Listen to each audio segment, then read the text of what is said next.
നമ്മുടെ ചുഴലി എന്തൊക്കെയാണ് ഈ പറയുന്നത്? ഇമാമുമാർ പൂജാരിമാരാണ്, അവരുടെ പള്ളികൾ അമ്പലങ്ങളാണ്. എന്താണിത്? നല്ല പ്രസംഗങ്ങളാണ്, പക്ഷെ കിതാബിയായ ഇൽമിൻ്റെ കുറവാണ് അദ്ദേഹത്തെ ഇങ്ങനെയൊക്കെ പറയിപ്പിക്കുന്നത്. അദ്ദേഹം അംഗീകരിക്കുന്ന ഒരു മഹാനാണ് ഹിജ്റ 728 മരണപ്പെട്ട ഷെയ്ഖുൽ ഇസ്ലാം ഇബ്നു തൈമിയ്യ.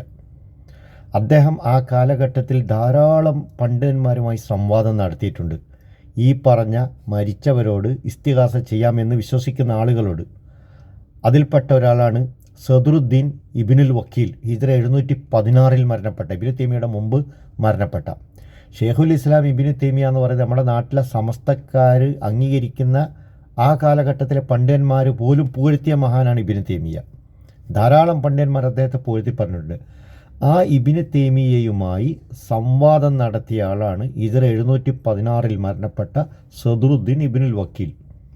ആ സദറുദ്ദീൻ ഇബ്നു വക്കീലിൻ്റെ സംവാദത്തെക്കുറിച്ച് ഇബ്നു ഹജറിൽ അസ്കലാനി അദ്ദേഹത്തിൻ്റെ അദ്ദുററുൽ കാമിന 5ാം വോള്യത്തിൽ പറയുന്നത് ഞാൻ വായിക്കാം. സദറുദ്ദീൻ ഇബ്നു വക്കീലിനെ കുറിച്ച് പറയുമ്പോൾ, കാന ലാ യഖൂമു ബിമുനാളറത്തി ഇബ്നു തൈമിയ്യ അഹദുൻ സിവാഹു.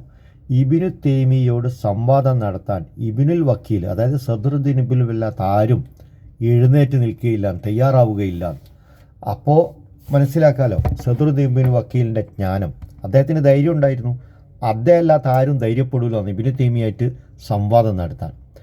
ആ സദറുദ്ദീൻ ഇബ്നുൽ വക്കീലിനെ കുറിച്ച് ഇബ്നു തൈമിയ്യയുടെ ശിഷ്യനായ ഇബ്നു കസീർ അദ്ദേഹത്തിൻ്റെ അൽ ബിദായ വന്നിഹായ എന്ന് പറയുന്ന ഗ്രന്ഥമാണിത്. ഇതിലെ 13ാം വോള്യത്തിൽ പറയാണ് സദറുദ്ദീൻ ഇബ്നുൽ വക്കീലിനെ കുറിച്ച്, അഷേഖു സദർ ഇബ്നുൽ വക്കീൽ ഹുവൽ അല്ലാമ, അദ്ദേഹം അല്ലാമയാണ്. കുറേ അങ്ങോട്ട് പറയാം, ഷെയ്ഖു ഷാഫിഇയ്യ, ഷാഫികളുടെ ഷെയ്ഖാണ് അദ്ദേഹം, ഫി സമാനിഹി, ആ കാലഘട്ടത്തിൽ. നോക്കൂ, ഇതൊരു നിങ്ങളുടെ വീക്ഷണപ്രകാരം ഇദ്ദേഹം ഒരു പൂജാരിയാണ് സദറുദ്ദീൻ ഇബ്നുൽ വക്കീൽ.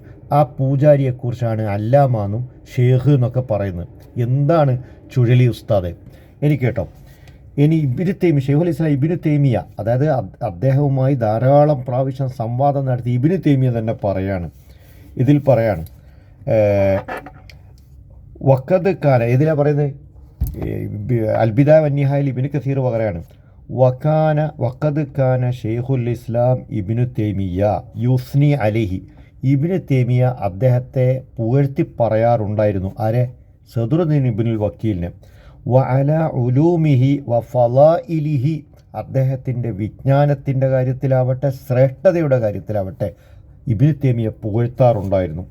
വയഷ്ഹദു ലഹു ബിൽ ഇസ്ലാം, ഇസ്ലാമിൻ്റെ സർട്ടിഫിക്കറ്റും ഇബ്നു തൈമിയ്യ അദ്ദേഹത്തിന് കൊടുത്തു. നല്ലൊരു മുസ്ലിമാണ് കേട്ടോ. എന്നിട്ട് അതിനുശേഷം വീണ്ടും കുറേ കാര്യങ്ങൾ പറയുന്നുണ്ട്. പക്ഷേ അദ്ദേഹത്തിൻ്റെ സ്വഭാവവും അദ്ദേഹത്തിൻ്റെ അക്കീദ ഇബ്നു തൈമിയ്യക്ക് ഇഷ്ടമല്ല. അതാണല്ലോ സംവാദം നടത്തിയത്. എന്നിട്ടും ഇസ്ലാമിൻ്റെ എന്താ പറഞ്ഞത്, വയഷ്ഹദു ലഹു ബിൽ ഇസ്ലാം, അദ്ദേഹം സർട്ടിഫിക്കറ്റ് കൊടുത്തു ബിൽ ഇസ്ലാം, ഇസ്ലാമിൻ്റെ. നോക്കൂ, ആ ഇബ്നുൽ വക്കീൽ മരണപ്പെട്ടു എപ്പോൾ? ഹിജ്റ 716. ഇബ്നു തൈമിയ്യ മരിക്കുന്ന എപ്പോഴാണ്? 728. ഇബ്നു തൈമിയ്യയുടെ മുമ്പ് മരണപ്പെട്ടപ്പോൾ ഇത് ഷദറാത്തുൽ ദഹബാണ്. ആരത്? ഇബ്നു ഇമാദ് അൽ ഹംബലിയുടെ. ഇത് വോള്യം 8. ഇതിൽ പറയാണ്, വലമ്മ ബലഗത്ത് വഫാത്തുഹു ഇബ്നു തൈമിയ്യ, അദ്ദേഹത്തിൻ്റെ മരണം വാർത്ത ഇബ്നു തൈമിയ്യക്ക് വന്നെത്തിയപ്പോൾ കാല, ഇബ്നു തൈമിയ്യ പറഞ്ഞു, അഹ്സനല്ലാഹു അസാ അൽ മുസ്ലിമീന ഫീക യാ സദറുദ്ദീൻ. അങ്ങയുടെ മരണം കണ്ടോ, സദറുദ്ദീൻ എന്ന് നേരിട്ട് യാ സദറുദ്ദീൻ എന്ന് പറഞ്ഞാൽ സാധാരണ ഇത് ഉപ്പ മരിച്ച മക്കളോട് പറയുന്നതാണ്. അപ്പോൾ ഈ പിതാവിൻ്റെ സ്ഥാനത്ത് സദറുദ്ദീൻ ഇബ്നുൽ വക്കീലിനെ നിർത്തി മക്കളെ സ്ഥാനത്ത് അന്നത്തെ മുസ്ലിങ്ങളെ നിർത്തിയിട്ട് ഇബ്നു തൈമിയ്യ പറയാണ്, അഹ്സനല്ലാഹു അസാ അൽ മുസ്ലിമീന ഫീക യാ സദറുദ്ദീൻ. നോക്കൂ, ഇതിൽ മാത്രമല്ല, ധാരാളം കിതാബുകളിൽ ഇതിങ്ങനെ പറഞ്ഞതായിട്ട് രേഖപ്പെടുത്തപ്പെട്ടിട്ടുണ്ട്. നിങ്ങൾ എന്താണ് ഈ പറയുന്നതൊക്കെ? കുഫർ എന്ന് പറഞ്ഞാൽ എന്താണ്? കള്ളുകുടിയന്മാർ. എനിക്കൊന്നും ബുഖാരിയിലോ മുസ്ലിമാണെന്ന്. മൂക്കറ്റം കള്ളു കുടിക്കുന്നവൻ ആബിദിൽ വസൻ, വിഗ്രഹാരാധകനെ പോലെയാണെന്നുണ്ട് ഹദീസിൽ. എന്ന് പറഞ്ഞാൽ കള്ളുകുടിയന്മാരെല്ലാം മുശ്രിക്കുന്ന അർത്ഥം. എന്താണ് ചുഴലി ഉസ്താദെ? കുഫർ പറയാം. ഇബ്നു തൈമിയ്യ അദ്ദേഹത്തിൻ്റെ മജ്മൂ ഫത്താവയിലും മിൻഹാജ് സുന്നയിലും അതുപോലെ തന്നെ അദ്ദേഹം തന്നെ മറുപടി പറഞ്ഞ ആ കാലഘട്ടത്തിൽ ബക്കിരി, നൂറുദ്ദീൻ അൽ ബക്കിരി എന്ന് പറഞ്ഞിട്ടൊരു മറുപടി, നൂറുദ്ദീൻ ബക്കിരിക്ക് മറുപടി എന്ന് പറഞ്ഞിട്ട് ഗ്രന്ഥം തന്നെ എഴുതിയിട്ടുണ്ട് ഇസ്തിഹാസ വിഷയത്തിൽ. ആ കിതാബിൽ പറയുന്നുണ്ട്, ഞാൻ ആരെയും കാഫറാക്കുകയില്ല.